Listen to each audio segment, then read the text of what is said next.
Welcome to your Farm and Home Show. My name is Joanna Coles, and this morning we're visiting with Leann Martin. She's the Logan County Extension Agent for Agriculture and Natural Resources. With farming, part of human risk is safety. Safety, yes, farm safety. And a lot of times farming is a very hazardous occupation. And, you know, a lot of times when we think of first aid, we think of those little pre-made first aid kit with a few bandages, which is important to have in our trucks and at the shop and everything. Absolutely.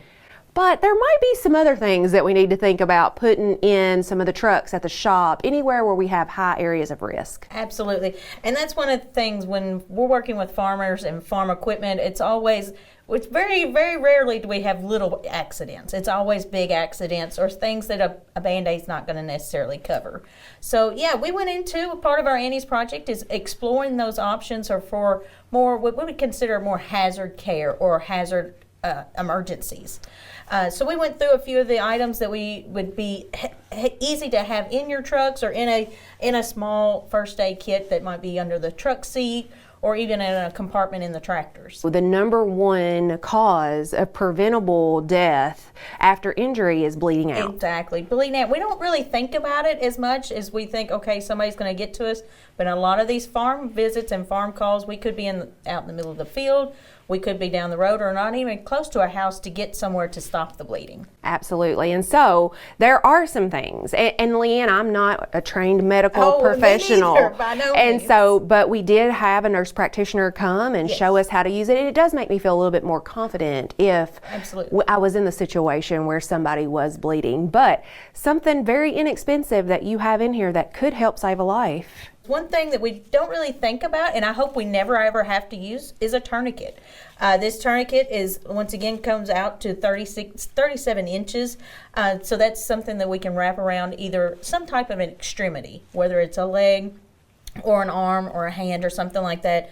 By doing that, we strap it together and it allows tension, and then we able to take this little rod, which is kind of hard to see here, but this little rod here allows that you can tighten it down and tighten that pressure to allow that to stop bleeding.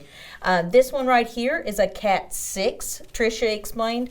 There's all types of different levels. The Cat 7 is a little more advanced. It's something that once again you can get, and for your kit, and the main difference is the rod here that pulls that tension is made of an aluminum or a metal versus this is a Cat 6 and it's a hard plastic. So one of the things that she did recommend is if you go with the Cat 6, much like this, they're a little more inexpensive, but you might want to keep two on hand in case this rod does turn, break, or bend.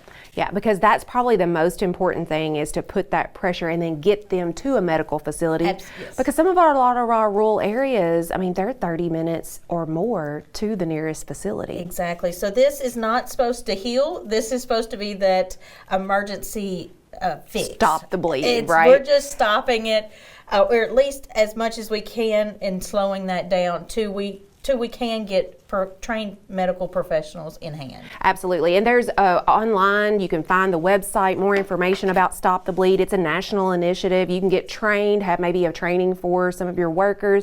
But I do think that's important. The other thing we really focused on are burns. Farmers are around highly flammable material, and a lot of times we'll come back with some burns that sometimes can be severe. Absolutely. And it's not even chemical burns, but we're talking about machinery burns, like things that we're always around engines that are hot, with radiators or anything like that.